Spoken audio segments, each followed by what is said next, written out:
याद रखना, इश्क ना हो तो इंसान बुज़दिल होता है और इश्क इंसान को ताकतवर बना देता है। क्यों? इसलिए कि ताकत दिल की ताकत है। आज जो हमारी कौम बुज़दिल है ना, वजह यह है कि दिल में वो इश्क नहीं है, वरना दिल में जब इश्क आता है तो इंसान ताकतवर हो जाता है। आप कहेंगे इसका कोई सबूत? देखो एक छोटा सा सबूत, हजरत उमर इब्ने खत्ताब जानते थे कि मेरी बहन कभी मेरे साथ खड़े होकर बात करने की कुव्वत नहीं रखती, इसीलिए वो बहन को इस्लाम से दूर करने पूरे गुरूर से गए थे कि जो बहन ने कभी आंख मिला के बात ना की, अगर मैं उसको डांट दूंगा वो मोहम्मद अरबी का दीन छोड़ देगी। बोलो यही था ना? इसलिए कि जानते थे बहन मेरी इतना मेरा अदब करती, इतनी कमजोर है कि आंख मिला के बात नहीं करती। इसी गुरूर के साथ उमर इब्ने खत्ताब गए थे कि उसको तो मेरे चंद लम्हों का काम है मोहम्मदी अरबी के मजहब से दूर कर देना। नंगी तलवार लेकर गए, दरवाजे पे दस्तक दी, दरवाजा खुला, बहन सामने खड़ी थी। उमर बात क्या है? तो कहा कि मैंने सुना है कि तुम मुर्तद हो गए। मुर्तद होने का मतलब अपने मजहब से फिर गए। फरमाया उमर मुर्तद पहले थे अब दीनदार हो गए। मुर्तद पहले थे अब दीनदार हो गए। कहा कि छोड़ दो मोहम्मद के दीन को, तो कहा नहीं छोड़ेंगे। तो फारूक आजम ने जब बहन को ये बात करते देखा, दो बदू दो टोक बात करते देखा, तो बहन की तरफ जाने की बजाय जो है वो बहनवाई को मारने लगे। लेकिन जब मारने लगे बीच में बहन आई तो उनको भी मार के फेंका। और हजरत फारूक आजम की बहन ने कहा उमर कान खोल के सुन लो, अगर तू खत्ताब का बेटा है तो मैं भी खत्ताब की बेटी हूं। अगर तू अपने मजहब के लिए जान लेना चाहता है तो हम भी जान देना चाहते हैं। तू तेरे मजहब के लिए जान लेना चाहता है, हम अपने मजहब के लिए जान देना जानते हैं। फारूक आजम सोचने पे मजबूर हो गए, आखिर जो आंख मिला के बात नहीं कर सकती थी वो इतनी जरी और बहादुर कैसे हो गई? तो नतीजे पर पहुंचे, इश्क मुस्तफा ने बहन को ये कुव्वत अता कर दी। मगर हद तो ये है, जिस उमर से कोई जीत ना सका वो उमर बहन के आगे हारते नजर आए। हथियार डाल दिया और आखिर खुद का मजहब छोड़कर मोहम्मदुर रसूलुल्लाह का मजहब इख्तियार कर लिया। इश्क वो कुव्वत देता।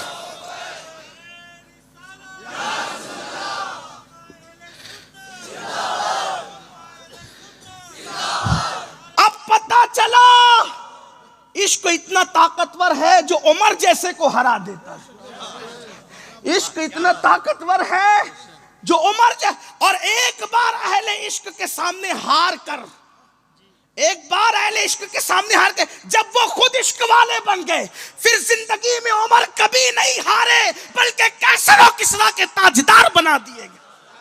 ये है इश्क। इश्क की मंजिलें ये है, लेकिन आसान नहीं है ना इश्क। और जो मैंने बात कही है ना हारने की, कोई उसको दूसरा रंग ना दे, ये ईमान लाने से पहले की बात है। और यही हार फारूक आजम के लिए जीत का जरिया बन गई। इश्क ये है ना, इश्क की मंजिल ये है, इश्क का मकाम ये है। लेकिन हमने तो हीरो से किया, गानों से किया, गुनाह से किया। तो वो असवद हुजूर के सहाबी थे, बड़े बड़े दांत, मोटे मोटे होंठ और इतने ताकतवर थे, मगर हुजूर उनसे बहुत प्यार करते और वो भी हुजूर से बहुत प्यार कर। हमारे लिए बड़ी बात यही है कि कुदरत ने हमें वो नबी दिया है जो हमें इतना प्यार करता है, कोई किसी से इतना प्यार नहीं कर सकता। हमें यकीन है हमारी माँ हमसे जितना प्यार करती है उससे करोड़ों दर्जा ज़्यादा हमारे नबी हमसे प्यार करते। लेकिन हमने कभी इसको महसूस नहीं किया। कितनी जालिम है वो कौम, हर प्यार करने वाले की प्यार की कद्र की, आमिना के लाल की हमने कोई कदर न की, जिसने पूरी पूरी रात हमारे लिए मगफिरत की दुआएं की, जो खुदा को देखकर भी हमें न भूला।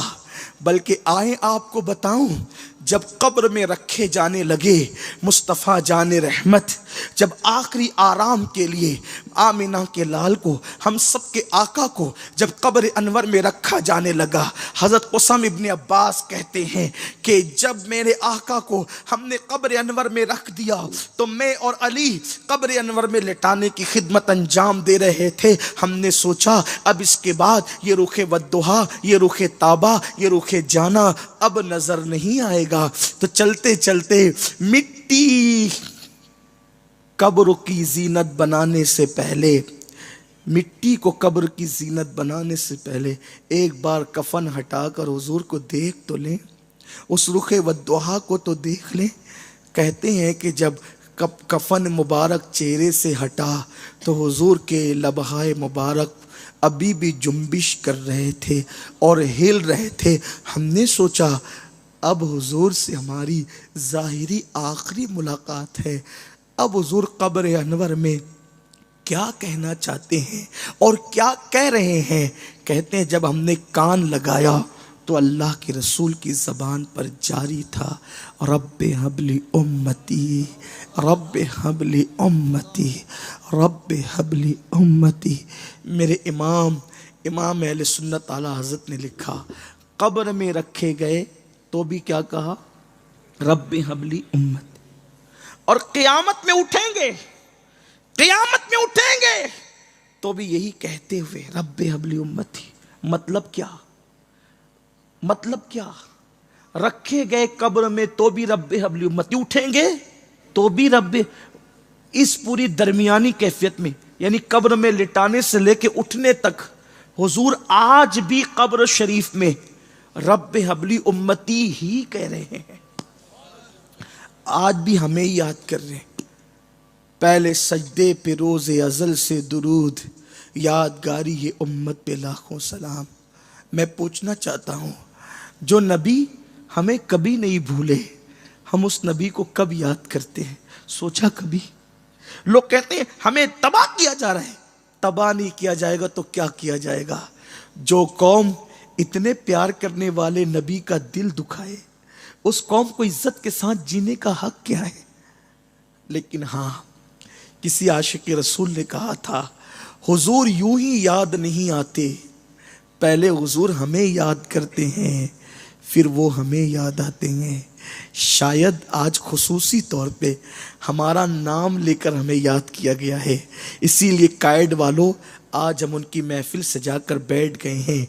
जब कहीं से भी नहीं मिलती है सुकून की दौलत, तेरे दीवाने तेरी महफिल को सजा लेते हैं। आओ उनका याद करें, उनकी याद करें।